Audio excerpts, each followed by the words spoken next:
You able to hear me? Uh, we will start already. Nasa, you can take your seat. We have one speaker who is joining online, I think.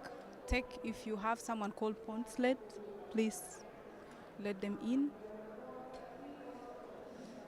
Otherwise, thank you very much for making time for this session. My name is Peace Oliver Muge, and I work for the Association for Progressive Communications as the Africa Regional Strategy Lead, and I am also a MAG member, outgoing MAG member. I'm very privileged to moderate this session, and I would. Is there any interruption in the audio? Oh, it's okay. Okay, so I will just briefly introduce the session to you, and so this session is a NRL collaborative session. It's on tackling disinformation in electoral contexts. Channel 4, please. We on channel 4. Is everyone there? Channel 4, yes.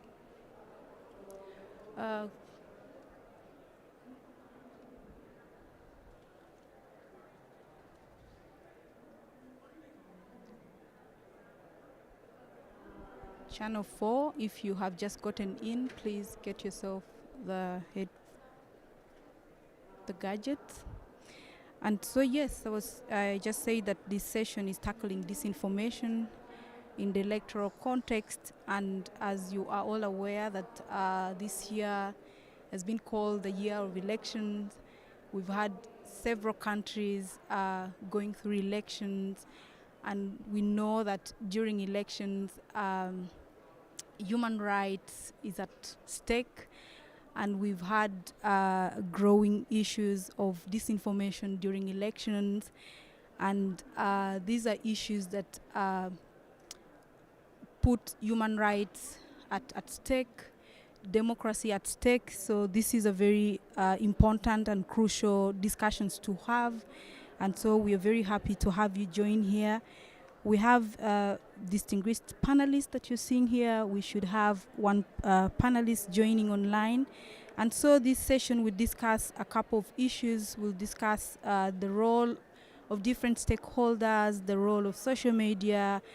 We will discuss the norms, the principles, the frameworks, the standards, some of the ways that we can take to counter disinformation. And we will be sharing different contexts when it comes to disinformation. And I see the room is quite diverse, so I expect that we will have a wealth of discussions. And I want to just mention that we have an online moderator who is here in the room, Emmanuel. We have rapporteurs who will be supporting us. We have Michelle from Zambia.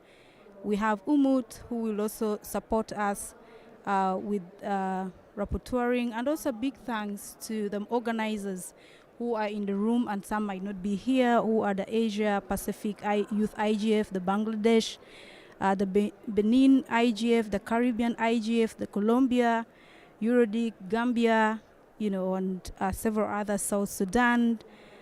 So I will not mention them all because we lost a little bit of time at the beginning.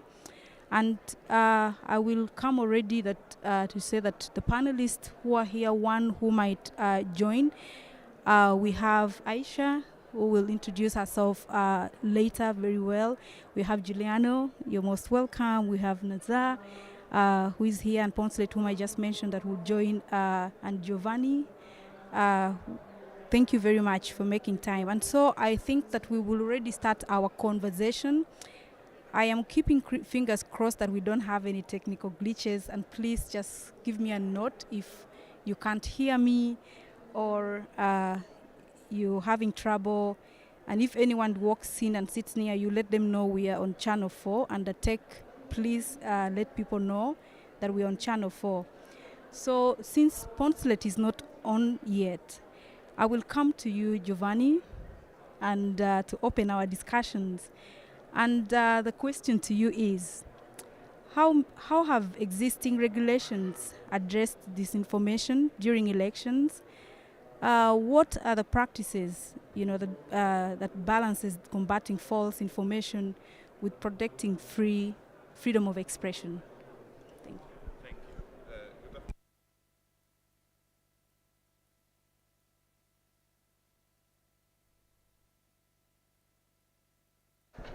Now it's on. Now it works. Okay, thank you for this question. Good afternoon. And I will answer by making reference to what I know more, which is the European Union case, which is peculiar in many ways. First of all, the European Union is not the place where the majority of very large online platforms are based, which is clearly the US.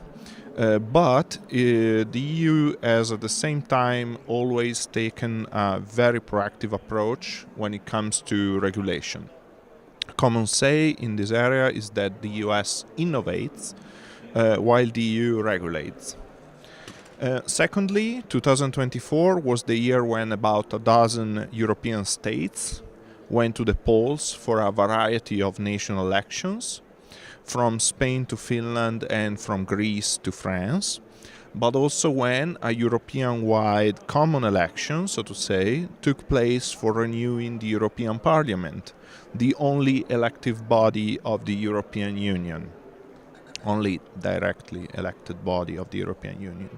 Thirdly, in 2024, new important EU regulations like the Digital Services Act, DSA, and Digital Markets Act, DMA, were not yet fully in force, because even if they have been approved by the relevant institutions, the process of implementing them is still ongoing.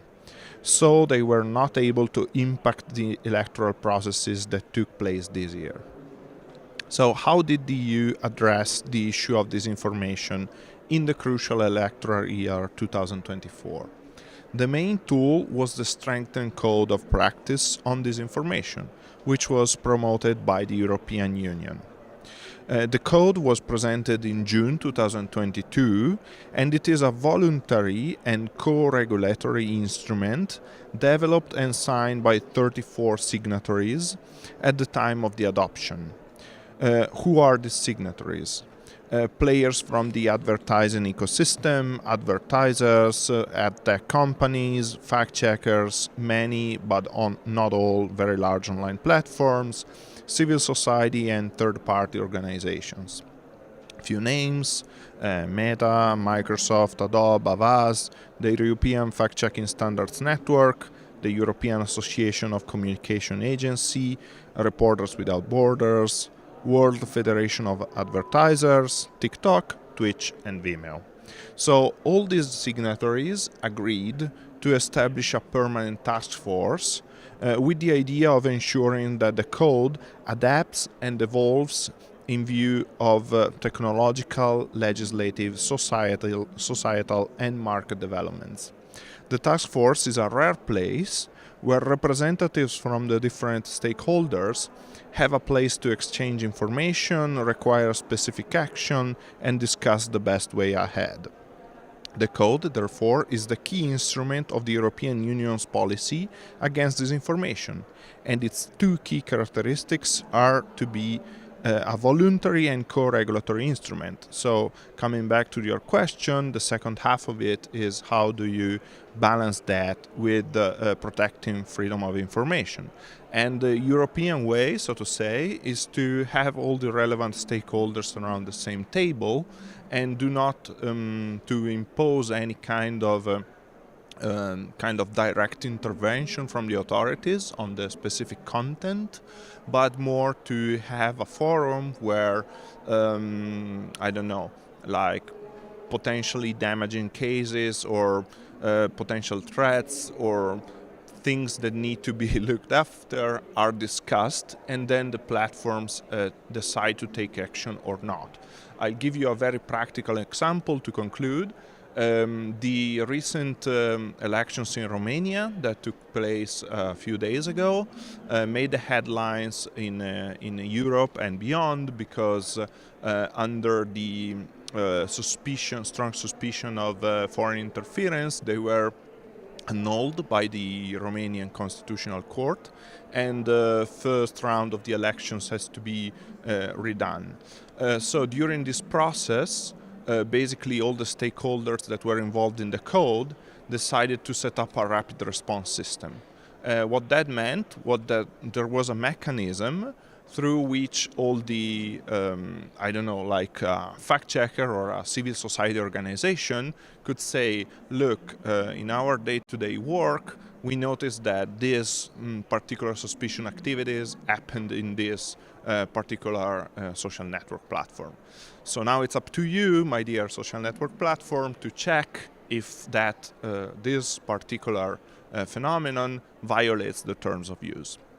So as you can see, there is no direct intervention or no kind of I don't know, regulation or law by which you have to do something yet, but there is this co-regulatory and collective effort to work together as stakeholders involved.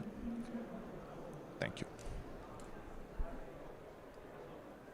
Thank you very much, Giovanni, for those very informative regulations that you mentioned and the collective actions that you're taking. I think it's very key to have these frameworks in place when we talk about disinformation. We will park it there. I've been told that we have Poncelet in the room, and I would like us to hear from Poncelet. As we all know, sometimes tech can be difficult, so it would be nice to hear from Poncelet. But also I wonder why we don't have Poncelet on the screen. Tech, if you could let us have Poncelet. And Poncelet, if you can hear us, could you please just say something? Poncelet, are you able to hear us? No. Okay. Okay. Okay. I think our online moderator is trying to sort out that.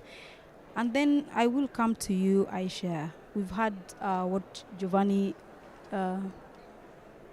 Poncelet, can you just open your mic and say something? Yes, thank you very much. Peace. I'm here, sorry. I was waiting to be granted access. Can you hear me? Yes, we can hear you. And are you able to speak? We could either hear from you or listen to Aisha. Yes. Okay. You can definitely hear from me. And Okay. thank you all. And one of the most Poncelet, so this is the question that I would like you to take. Share with us what the role that traditional media plays and social media in election, during elections, and how this is effective, and how regulations have been used to address these issues of disinformation. I think speaking from a sub-Saharan point of view, you will notice that the role of social media in terms of disinformation and even misinformation is very important. We have to observe, we have to also know that why has this become very important? Most young people, most political parties, most lobbyists, what they use all over the world today to disseminate information has been through social media, whether it's Twitter, whether it's TikTok, whether it's X. They have used all this to disseminate information, and most people don't naturally use mainstream media. They use social media as a way in which they get information. And one way, in a good example, we can use to combat this is making sure that within countries we have have what I would call fact-checking websites, like what we did in the Gambia. Coming into our last presidential elections, we worked with the Gambian Press Union to set up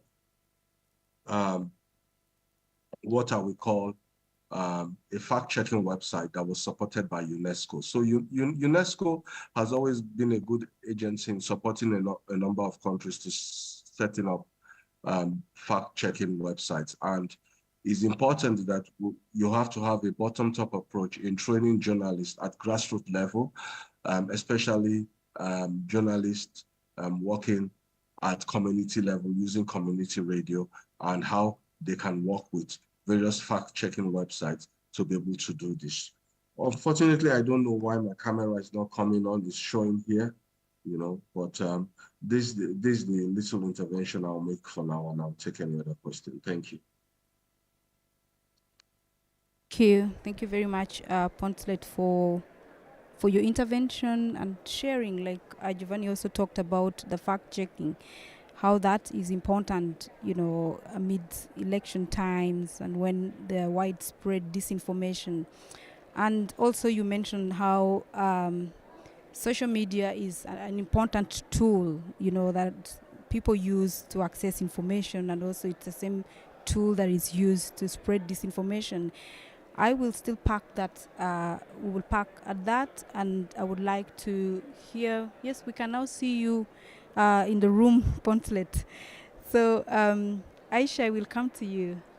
How can tailored programs, initiatives, and overall good values help people identify misinformation, engage diverse communities, and ensure there is electoral integrity?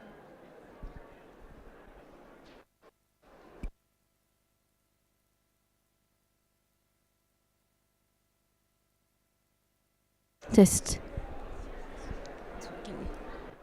Hello, everyone. Great to be here and coming very far from the Maldives. And this is an interesting topic because I come from an organization called Women Tech Maldives, where we initially started to support women and girls. And then we realized when we need to talk about safety. And when you talk about safety, you have to talk about everyone. That is where actually our work began on this space, disinformation. Then we had the opportunity to actually communicate with a lot of organizations. And one of the area that we work is on identifying disinformation and doing media analysis. Okay, coming to the election, one of the interesting thing that highlighted was the last presidential election in the Maldives. Traditionally, it has been, we had several election observers group. There was nothing like disinformation in most of the reports, but this time it was quite a bit different because we saw that major percentage of the disinformation came from the online media, and then very few were from the traditional media. So we know that this shift is happening. In few years' time, we don't see much in the traditional media. It goes through the social media. Okay, then you mentioned about what are the initiatives. So when you talk about the initiatives, I know that there are a lot of tools available. And can it really fit all the countries? No. It has to be designed in a way that it fits the cultural norms, and others. Yeah. We're having a cut in the... I think it's a microphone issue.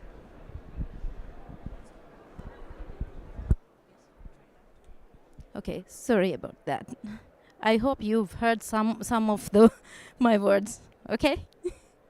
All right. So when we talk about misinformation, and what comes to my mind is like, what are the ways that we can really tackle it? So right now we are coming up with a lot of tools actually to debunk the disinformation and everything that you see. But I would like to see a place where that we actually build a culture where we promote information integrity across everyone. And when we especially talk about election, then everyone says it's the media. It's the media spreading the information. But yes, of course, some part is the media, but it is the citizen who believe in it. If they are not equipped in ways with knowledge and tools on how they can really identify them, and then that means that's where we fail. Because it's not only the election, it's everywhere. The information integrity is an important factor to consider. And we as an organization, we have conducted several sessions with the political parties as well and with the parliamentarians as well. How can they actually support these kind of processes within the communities? Because in Maldives, we have remote islands as well. Then the councillors and the parliamentarians, they do really travel across. And then that's the way that we can actually connect with the communities and run more programs. But in light of this, I also want to highlight there are two interesting guides from NDI. NDI has a very interesting guide to promote information integrity. And this guide has a lot of tools, like the tools they have supported to develop fact-checking and other frameworks as well. Another one I would also like to highlight is UNDP's Strategic Guidance Information Integrity Framework. They have one as well. And when we go back and talk about these kind of initiatives that both UNDP and NDI has supported, I would like to highlight one of the initiatives that NDI took. One is in Georgia. They partnered with local organization to address the spread of misinformation during elections. And the impact, the effort empowered citizens to make informed decisions and reduced the effectiveness of misinformation aimed at influencing public opinion and vote behavior. So we know that these kind of interventions actually help. So one is definitely going for fact-checking tools and empowering citizens to make the right choices, and also involving the media and the political parties itself. And on another note, I would also like to highlight that in Maldives, we are currently working to develop with the community to develop a fact-checking system, so that hopefully this will be a way that smaller countries like us, where we have very few population and we speak one language. So most of the time what happens is when this kind of information is posted online in our native language, the algorithms cannot pick it up. So that is challenging for us. I hope that all these platforms, they do consider us, because we also need to exist. And we need that support from everyone. And at the national level, we are doing our work, but it is labor intensive. So that support is required. Yeah, thank you. Thank you very much, Aisha, for pointing out on the gaps and the need for capacity building, and also empowering, the citizens when we talk about issues of countering disinformation. And we are in a multi-stakeholder space, and I think it would be nice to talk about that a little bit. And I would come to you, Giuliano. And my question to you is that how can multi-stakeholder partnerships and public-private collaborations improve efforts to combat election disinformation and expand media literacy programs to reach all parts of the society? Thank you so much. Well, I decided to bring a reflection here based on fiction. In Orwell's novel 1984, he states, "Who controls the past controls the future. Who controls the present controls the past." Well, Orwell builds a dystopian reality where a state institution, the records department, revises every single piece of stored information and rewrites it, if necessary, to conform to the party's vision. He reminds us of the sets of institutions, disciplines, and propositions built throughout human history to organize discourse. More importantly, he sheds light on the social disputes to control and impose discourse as a strategy for maintaining or gaining power. Well, at this point, we must recognize that the internet has brought the challenge of organizing speech to an entirely new level. This is a challenge for society as a whole.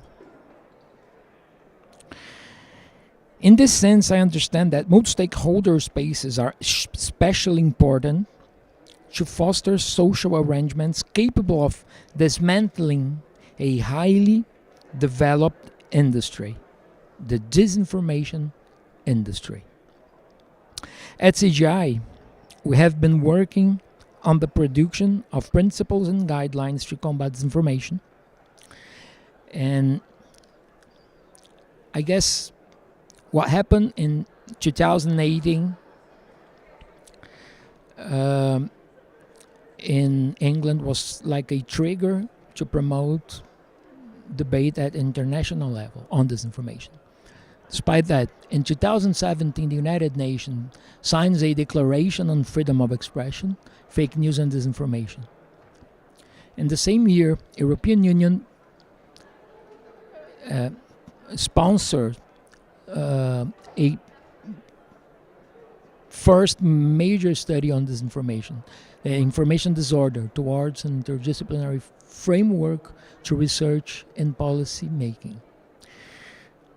1 year after that, 2018, the European Union creates the high-level group on fake news and disinformation online to produce one important first report called a multidimensional approach to disinformation. This is kind of important. I ask you please to go to the next slide, because it is in 2018 that the Brazilian Internet Steering Committee created the Internet and Democracy Working Group, which produced a first publication, the Fake News and Elections Guidebook for Internet Users. The guide outlined the general problem and present concepts, discusses risks, and offer guidelines to prevent the distribution of disinformation. But in 2018, we have the election of Jair Bolsonaro in Brazil, and the working group carries on working on the challenges imposed by disinformation, and produces the report on disinformation and democracy, discussing international initiatives to combat disinformation industry and proposing 15 directives to address the phenomenon while promoting what we now call information integrity. In 2021, the working group presented another work which is the contributions to combating disinformation on the internet during electoral periods, looking specifically to electoral periods. Additionally, CGI.br participates in the Electoral Supreme Court Task Force to combat disinformation. And all this work that that you can see here at the presentation are available on the internet. And despite it is in Portuguese, we nowadays can easily translate a PDF for any language through internet applications. And also, if anyone is, if any country or working group is interested, we could translate this work. But we should consider that they try to address a specific reality, which is what happens in Brazil. Well, still, my feeling is that we can do more. we should ask ourselves about the impact of the work carried out in multi-stakeholder spaces. This includes, obviously, IGF, to combat disinformation. And I believe we may find opportunities to improve processes and foster intersectional collaboration to better integrate these different fora. We carry out every year a lot of work. Lots of people goes to the IGF, and then this is time for us to recognize that we have to think of how to organize this for us, considering that in some measure we fail as society to combat disinformation. Thank you.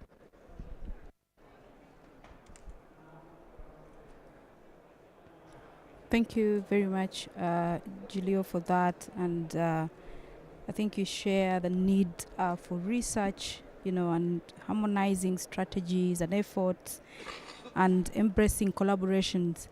We are about to open up to hear from you, but let's just hear from Nazar. And Nazar, we would just like to hear from you, what should digital platforms and tech companies, what role, should they play in reducing disinformation during elections, and how can regulations ensure that they are held accountable? Thank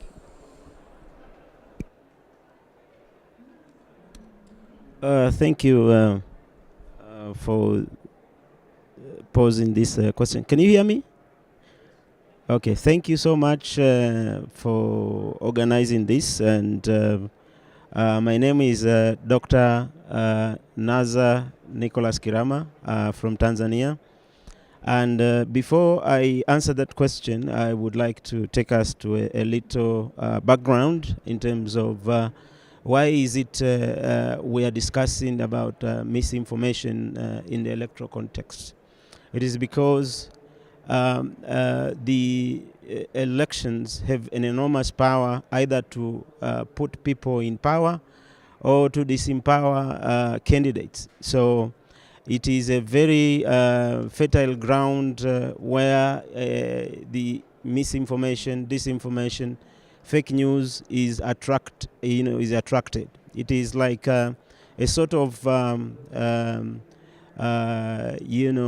space where a lot of activities happens in a very short period of time during the campaign. If you look, for example, the elections that we had in the United States this year, there was a lot of misinformation, disinformation, fake news. And I wouldn't want to comment much on that, but I think this led to one of the candidates being sort of, the campaign was sunk because of misinformation. If I were to look at what the tech companies and platforms need to actually do to mitigate the situation, to ensure that the electoral processes are, free of all these bugs in terms of disinformation and misinformation, fake news. There are several areas that the platforms and the tech companies need to either invest or do more.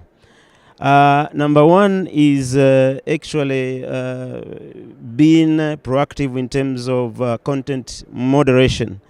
They need to implement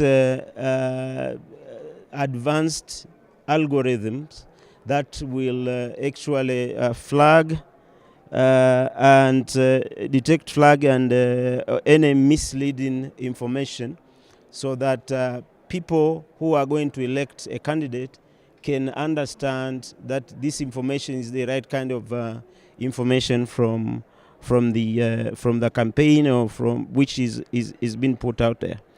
And before I proceed, I would like to say that the tech companies and platforms have sort of, in terms of the electoral processes, they have become sort of electoral commissions without regulation and without anybody to sort of answer to, because they are out there. The campaigns or the countries that are being affected have actually little or nothing to be able to make the platforms and the tech companies be answerable for the content that are being posted by either the proxies of the campaigns or the bad actors for a certain campaign. So I think the regulation in terms of what they do it's very important. Number two is transparency in algorithm policies. These tech companies and platforms, they need to be transparent in the algorithm that they use, so that that information is clear and out there, and make sure that the sort of misinformation and other content is put away for the candidates, for example. Number three is collaboration with fact checkers. They need to collaborate with fact checkers. The platform should collaborate with independent fact-checking organizations to verify accuracy of content and label or demote false information. This partnership ensures objectivity and credibility. So the tech platform, because they have the ability to make things go viral. They have the ability to reach thousands and millions of people around the world and within the country. It is important through the transparency with the partnership for collaboration with the fact checkers, will be able to undo all these defects and fake news and disinformation, and make sure that the right kind of candidate, the right kind of information for a candidate is being put out there. So that is very critical. Number four is about having public awareness campaigns that are within the platform themselves, within the country, and the actors, the politicians, the regular consumer on the tech and media platforms. Awareness is very key. Even the ordinary citizens need to know, when should I believe this information is true about a certain candidate, for example. So that is very important. There has to be some kind of real-time safeguards during the electoral periods. For the tech platforms, they have to collaborate with, even with the electoral commissions, to ensure that these kind of safeguards are out there, and they are put up, and make sure the information that is there is key. Regulatory measures to ensure accountability. The platforms and tech companies have got to be accountable also for the content that is posted on their platforms online. This is because sometimes the tech companies and platforms tend to hide behind the veil of freedom of expression and all this that. But now the freedom of expression does not exclude them from the accountability. They have to be accountable in some ways for the content that is posted and which is false. So I think that is very key in terms of making sure defects and misinformation, disinformation is rooted out of electoral processes, and in the end, the citizens, enjoy the right of electing the right kind of candidates, not because of the misinformation or the information from the bad actors against the candidate, but because of the actual policies that that candidate put out there for the common common or ordinary citizens to be able to consume. Because this misinformation, disinformation, fake news and deepfakes have the ability to actually disenfranchise citizens of a particular country. Because now the tech platforms, if are not accountable for the content, that means they can be able to elect a president of a country, a member of parliament of a certain country, a judge, for example. In US, I know judges in United States of America, they get voted for in the office. So that's why I said at the beginning that these tech platforms, tech companies and media platforms are electoral commissions without regulation, without guardrails for them to be able to ensure that the content that is delivered on their platforms resonates with what is actually happening on the ground. With that, I thank you for this. Thank you very much, Naza, for your input and highlighting, some of the issues that are happening, and also steps that needs to be taken by platform owners and also other stakeholders. For instance, valuing and focusing on accountability, transparency, fact-checking, awareness creation. And I must say that as someone that works in the African region, I've followed elections that were happening across Africa. We had over 18 countries going through elections, and disinformation was such a big threat to human rights. And we had, undermining of freedom of expression, civic engagement, having people decide, like NASA just mentioned, people decide on rumors, on fake news. So I think that's a very important thing. And also access to information. We use digital platform a lot to access information, and these were things that are very much undermined during elections. So we will open up a bit. Do we have anyone in online? And if you have a question here, you can ready yes, 1, 2, 3. But let's just check if anybody online. Is there anyone? Okay, so you go first, and then. Oh yes, you need a mic. And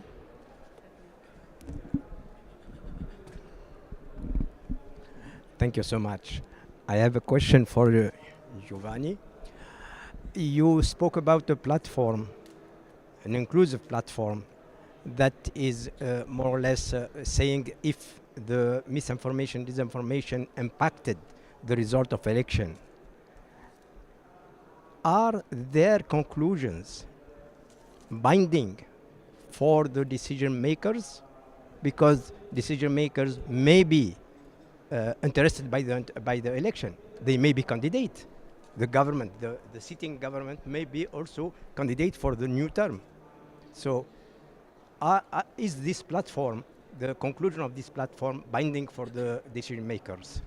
Thank you. Let's take the 3 questions, and then the 4th one here. Yeah. Okay, thank you. My name is Nana. So I listened, and there's a lot of conversation around the right candidate, and that sounds like bias towards a particular set of values, because I have observed elections for at least the past 15 years, and I've also worked on disinformation and misinformation for a long time. And the fact remains that in every election, all parties contribute to misinformation. Um, our personal biases might tend to show us more from one side. I say our personal biases because even online, the clicks, the people we follow helps tell our algorithms what to bring to our feed. So I'm wondering if if we're looking at it objectively. Then secondly, around platform accountability, I agree with you. Platforms should be held accountable, but I'm concerned for what? We have to be very clear what we're asking platforms to be held accountable for. You, if we decide to start holding platforms accountable for all forms of fake news posted on the platform, it's a roundabout way to stifle free speech. I say this because a platform might have the ability to pull down news that has been verified by fact checkers as fake news. But if there's no means of verifying it, it won't, because of my opinion, pull it down. Do you see my point? Recently, X, formerly Twitter, introduced community notes. And anyone who has community note access will know that people even misuse it, and this is supposed to be the court of public opinion. We have to be very careful. I say this because as a Nigerian, different African governments have found ways of trying to regulate and hyper-regulate social media. When we open a door, we have to be very direct to where that door is pointed to, so that we don't open a Pandora's box and it will be very difficult to shut it down. And I agree with you around advanced algorithm to detect and flag any misinformation. But it's also very, very important that for all algorithms, there is explainability because of cultural context. There are words that when I say it, it means something else than when maybe someone who's sitting in Italy says it. I can tell someone, oh, you're so silly, you're so foolish. And it's banter, like we call it. But those words form abuse and insult in a different language. So algorithms, while advanced, may not be the best people, or the best tools rather, not people, to flag misinformation. I do 100% agree with working and collaborating with fact checkers, because it's very important that we have the human in the loop, the persons who work on this issue. So yeah, this is my contribution. Just saying we should be a little bit more circumspect in some of the things that we're proposing. Thank you very much. Thank you. There was another hand last, and then we come to you. Yeah, okay. So thank you so much. My name is Peter King, for the records, from Liberia, IGF. And two interventions I would like to push across. Just what the other colleague just said. Platform regulation. I can attest to that.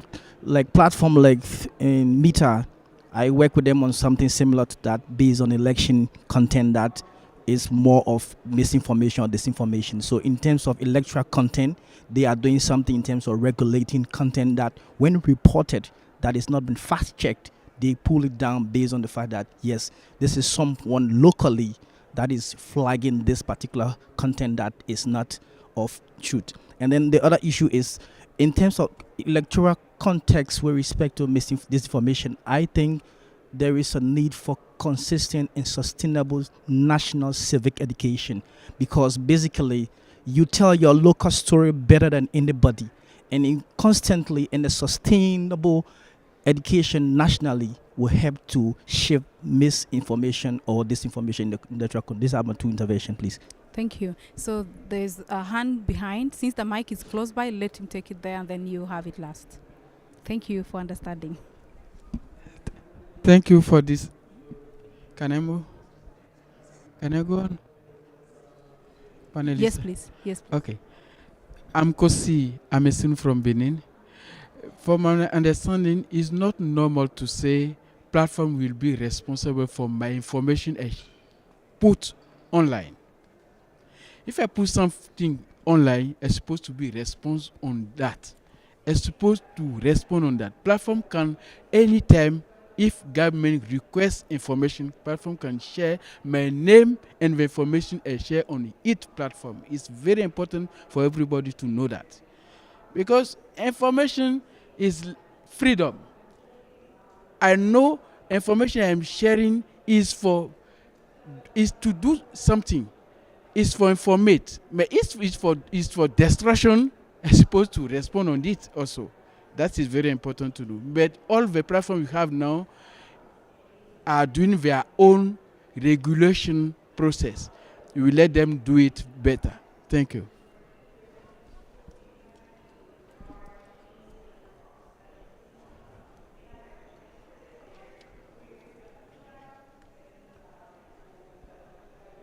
Hello, I'm Tim. Thank you for giving me a possibility to talk. I'll tell you my favorite joke. What's the difference between conspiracy theory and truth? 6 months. Remember COVID times. How much we have heard about COVID-19 and how much of that revealed to be not factually correct or even incorrect, and turned out something what we called conspiracy theories and before turned out to be truth.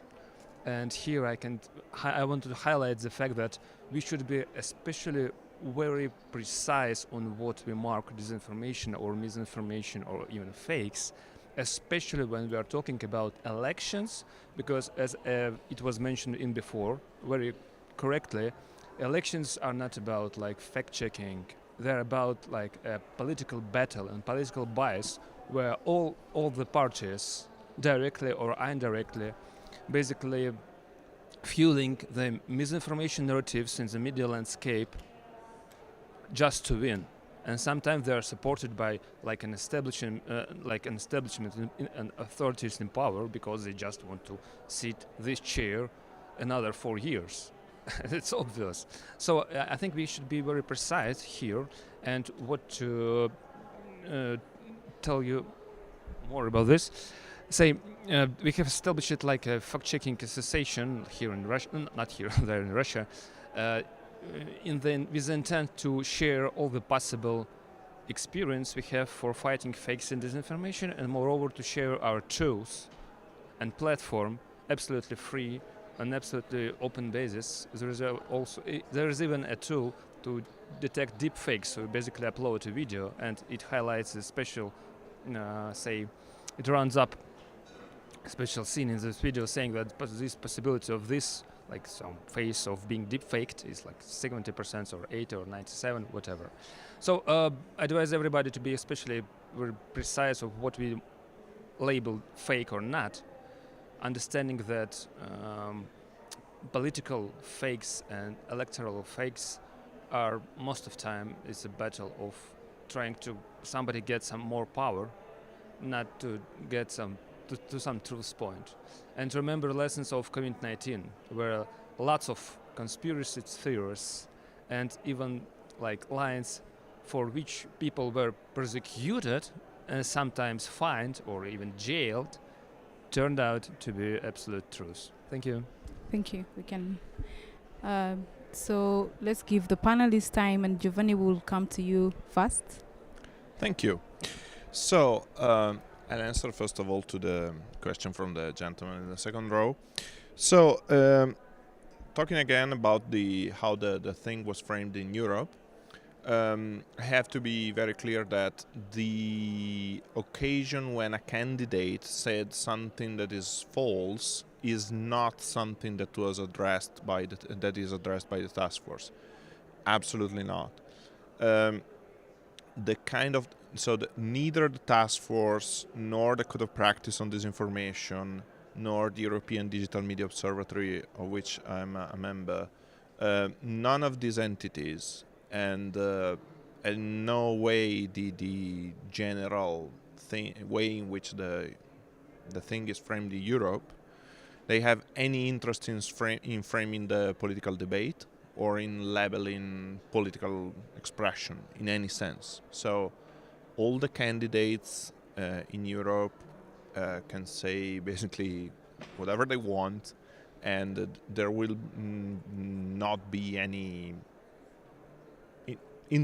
direct intervention that is established by this framework. The things that the code and all the other stakeholders are involved in are things like transparency in funding for political advertising, for example, or flagging cases of possible inauthentic coordinated behavior. So, for example, a civil society organization or a fact-checking organization can bring to the table something that they've noticed as, I don't know, a bot campaign. They think it's a bot campaign, or they think there is a specific account that is particularly active in spreading demonstrably false news. And then there is no coercive way to oblige the platforms to do anything, but it's up to the platforms to decide if that specific campaign, that specific instance, that specific behavior violates their terms of use. So this is how things currently stand at the European level. Second thing that I wanted to mention is a thought about how countries should be regulating social media. My personal opinion, and probably is not that of all the members of the panel or all the people in the room, is that countries should stay as far away as possible from directly regulating through law anything similar to spreading false content on the internet per se, because in any way saying something that is false is punishable by law, with some exceptions like libel or slander, whatever.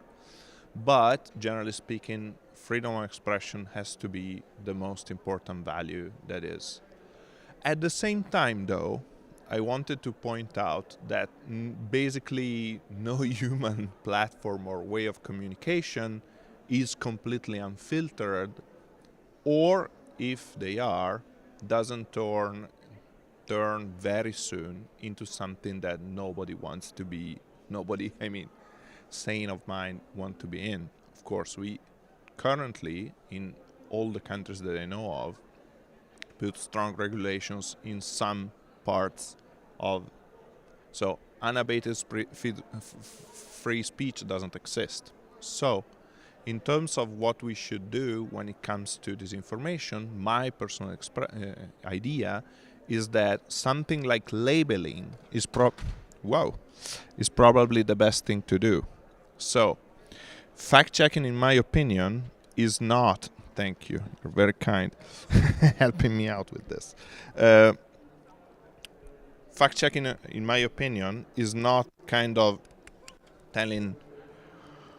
giving out like cards, like who's saying the truth and who's saying what's false, but is more like providing contextual information to the user, and like saying, okay, this is what's out there. You can say that we never went to the moon, that's fine, but keep in mind that according to all this list of reputable sources, this is actually doesn't appear to be what really happened. Then it's up to you to make up your mind, to evaluate if those sources are fine. Okay, but still, I think that providing more information is always better than providing no information.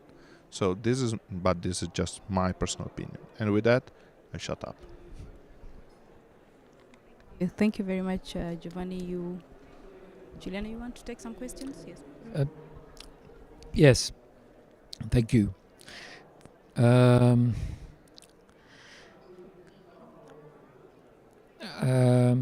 Well, I was trying to make a point on what are we dealing with here and what our colleague has said has everything to do with that. We have a a huge dispute of power. Disinformation has everything to do with power. Who have power, who wants to maintain power, and those who wants to gain power. Then I would like to address a few points that were mentioned here in the panel. First is I couldn't say that there is no bias in platform models, business models, considering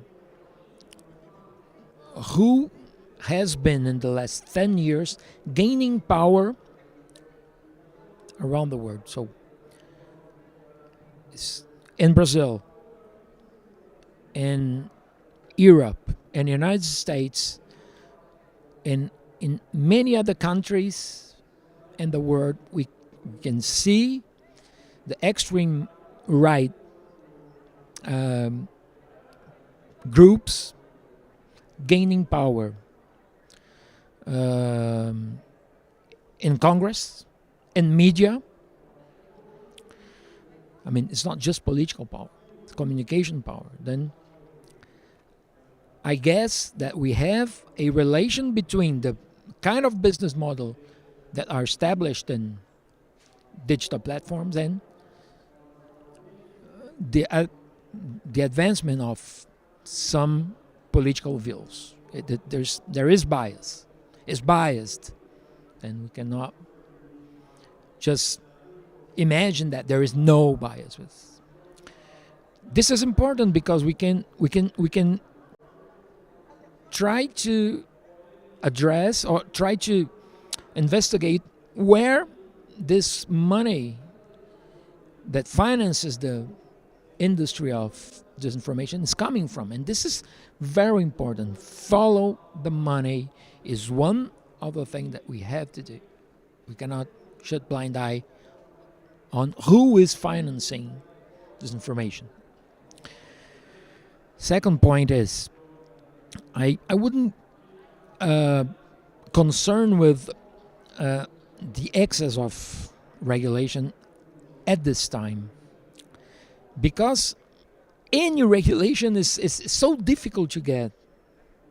I mean, despite that Europe has done a great job on DMA and DSA recently, even in European countries, the challenge to produce any regulation is still great.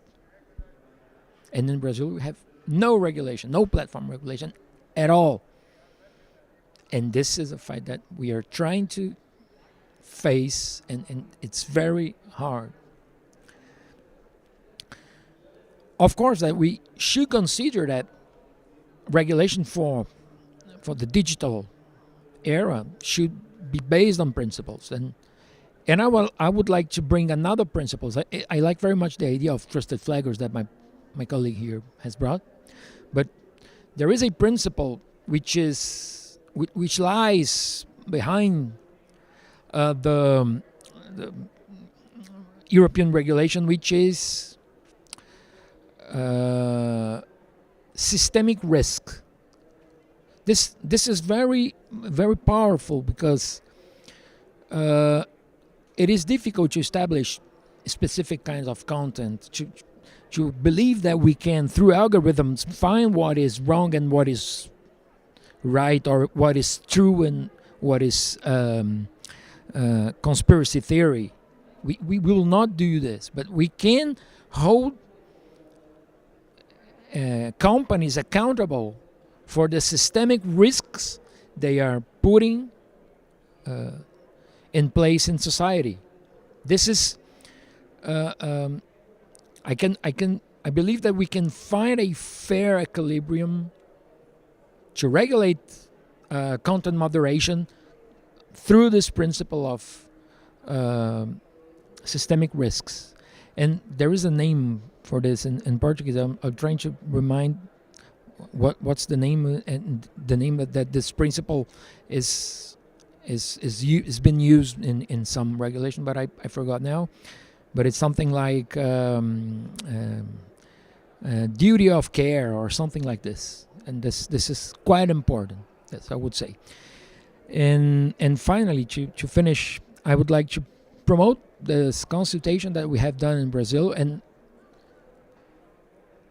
it's a consultation on digital platform regulation, and we established 3 pillars for regulate digital platforms. The first is disputability as a concept of economic theory. We cannot sort out disinformation problems while we still have impact from companies who concentrate so much market share in society, like Instagram and WhatsApp, and so we have to face the challenge of building disputability. The second one is digital sovereignty. We have to look to infrastructure. There is a concept of digital public infrastructure which has gaining a hype right now, but yes, it's important to understand if infrastructures, despite they are private or public, they are serve the public interests or business interests, in terms that some infrastructure are serving business interests over public interests. Then we should regulate this infrastructure despite they are private.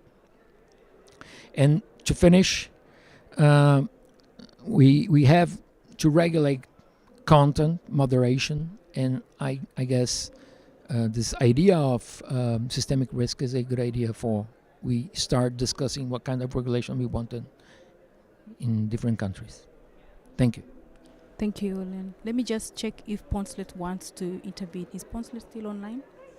Ponslet, if you can hear me, do you have any comments or to the questions that were... Yes, thank you very much. I think overall, we have to realize that any disinformation in any electoral context impacts the common man, those at grassroots level.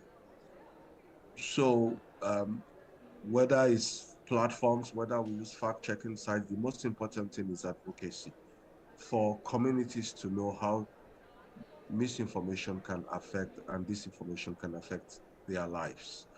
And the only way to do it is empowering people, especially those who communities relate with at their grassroots level. And those people are usually at community radios, so the power of community radios is still very important. People will always listen to what they hear from their own community, and we have to be able to have avenues to empower those people and get all stakeholders involved. Social media has been a game changer, so I remember way back in 2006 when they said Time Magazine voted Person of the Year as you. If you look at it today, it's very relevant. Person of the Year is still you, because the amount of information online and disinformation has really contributed to a lot of very unfortunate things in the world, especially in electoral processes. So let us see how I don't have any one cap fit all, but within our own context, I know the main focus should be addressing people at the grassroots level. Let them be more informed. Thank you. Thank you, Pons. Yes, Naza, you can go on. Thank you so much. And I wanted to respond a little bit about the right kind of candidate. She was talking about the right kind of candidate.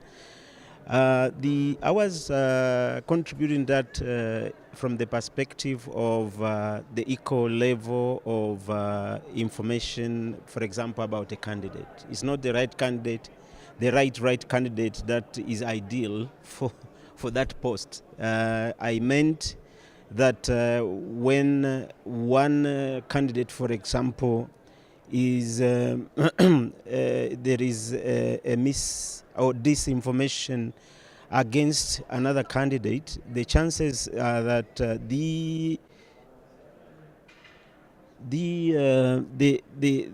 two candidates, one of them will be disenfranchised in terms of the information, the right kind of information as of that time. So I didn't mean that having the right candidate, the ideal candidate for that post. I wanted to clarify that. And one of the things that we have to look at is that regulations have been there for since the world came into the being, and I cannot imagine a space where there is no regulation at all. There has to be some form of regulation. What we should be against is that having over-regulation in terms of whatever that we are doing. For example, if you do over-regulation in terms of people becoming innovative or certain innovations, that means you will stifle competition, and second, you will stifle growth of that particular space.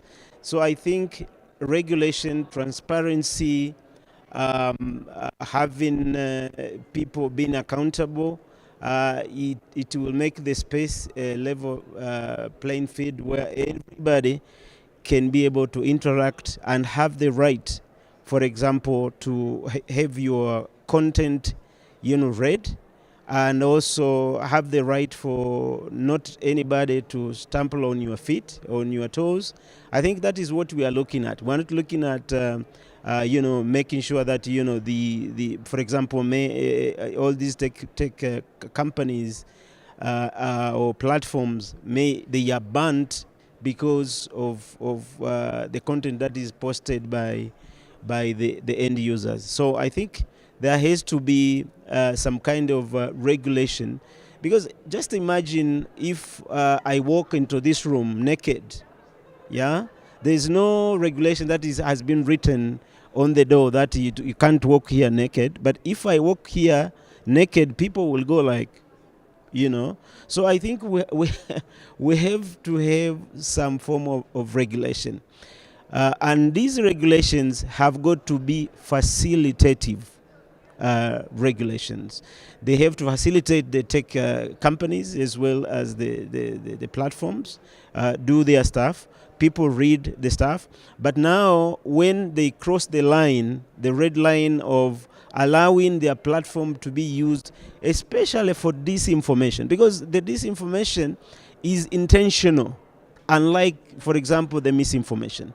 Disinformation is intentional. I create a content and disseminate it for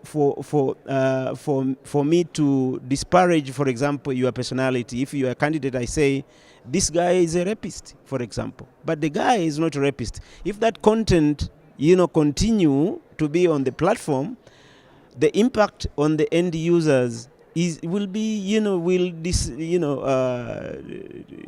decimate that particular candidate. So I think there has to be, in my opinion, as a speaker, I think there has to be some kind of regulation, accountability, and collaboration is very key. Engaging the fact checkers to ensure that the information that is being put out there by maybe third parties is the correct kind of information about a particular candidate. So I think the awareness, collaboration is very key in terms of where we are going in the future. That will be my 50 cents contribution. Yes, Aisha, you can go. Hello. This has become a very, very interesting discussion now. Yeah. Is for me, I don't really believe that we should actually try and make the platforms accountable on the content actually uploaded by someone else. When we talk about regulation, we might be saying that this might be a simple thing, but we know that how humans and a lot of people with power, they try to influence So that's the reason I don't believe that we should try and force maybe the platforms to remove content. And because all these platforms you see, it's run by community guidelines. It's available and it's visible for everyone. And I believe with that, it is more towards society's role in helping debunk this information through these kind of awareness campaigns that we are talking about. Because we cannot let just the platforms decide whether this is true or not, especially when they don't have enough information. So that is my take on that. And another point is we have talked a lot about the regulation and then maybe holding the platforms accountable. But we have a bigger work to do. That is, as some of the members from audience mentioned about the civic education, especially on information integrity through information literacy programs. Because this doesn't only impact the elections. It's a general thing that we need to identify, like what is misinformation and disinformation, and how do you really understand the deep fakes and all. So that is what I believe that we should be focusing on, and less influence on the platforms. Yeah, thank you. Thank you very much. I think we've had a very good conversation. Aisha is starting something, but we can't start opening it up. Aisha says that she does not believe that we should emphasize on content moderation, because why should they moderate something they didn't put there? I don't know what you think. We have only 10 minutes. We can't go into this conversation. Yes, it's a debate for another day, but otherwise I think I have had fun moderating this session. And just to, before I kind of sum up some of the things that have come up, I want to just give you just 1 minute each if you want to just say your parting shot. It would be great. We can start from Aisha and just take it very quickly. Thank you. Thank you. This is an interesting discussion, and like coming from a very small population and then being able to be here and talk about some of the challenges that we have. I hope that some of you here do consider us when you design some of your tools and other interventions. Thank you. Thank you, Madam Chair. My parting shot will be that we need to direct more efforts in terms of collaborations, ensuring that nobody out there, be it a candidate or the ordinary citizen,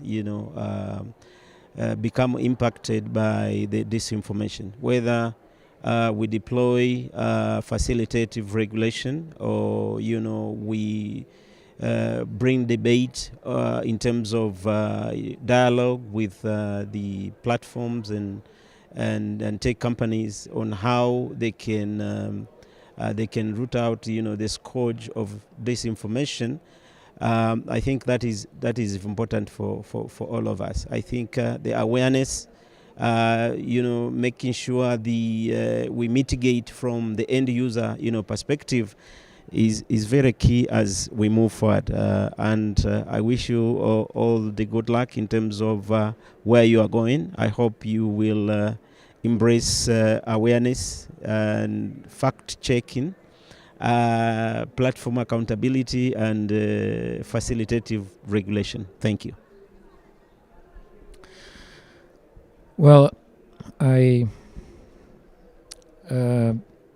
from a personal point of view, I'm really worried about the way things are going. I don't know. I think information integrity and disinformation is at the base of questions that we have to sort out, and we can't.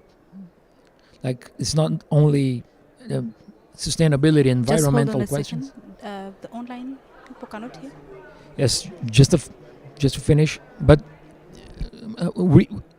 what I see is a kind of cynical agreement over general values like privacy and freedom of expression, that prevent us to debate the problems some actors are posing to society. So we have to stop this, because I'm attending IGF for more than 10 years and I can't stand it to hear, oh, let's prevent to attack privacy, and this has become, seriously, my friends, this has become sort of ridiculous. So, or we start to face the problems and tell each other what we have to sort out, or seriously, I don't know if we can give up of building society. Then I would like to invite, the Brazilian Internet Steering Committee has a booth camp here, and we have some of the hard copies of the work that we have done on consultation of digital platform regulation. We have a kind of a scene in Brazil. I'm giving to you if you're interested. A scenario in Brazil of the main disputes. This is what we need to do, to bring up what are the disputes are in place, and try to sort out these problems. I'm sorry for this final speech, but I'm really concerned. Thank you. So my final thought is that I do think that there is a strong regional and national specificity to these problems. I mean, the issue of disinformation is absolutely not the same also inside Europe. The problems that I can observe in my country as an Italian are probably completely different from what a Norwegian is seeing. Well, they are outside the European Union, but let's say a Scandinavian country or from Eastern Europe. What happens in each of these regions is very specific, and I'm not even thinking about what's happening in the Maldives or in Tanzania or in Brazil. So one thing that I take away from this session is how the issue of disinformation can become kind of an academic and very theoretical stuff from some perspectives, and one of the most pressing and urgent issues from another perspective in another area of the world. So there have been cases in the past few years when disinformation has had such a concrete impact as to harm people and to be really a problem for the whole of society. And I do think that one of the most difficult things is to agree on some common ground at the global level. It will probably, I'm sorry about that, but it will probably need much more listening, much more discussing, and I think it's great that a forum such as the IGF exists for have this kind of discussions. Thank you. Thank you. And we'll go right away to you, Pons. Can you hear us? Ponslet, would you like to give us your parting shot in just 1 minute?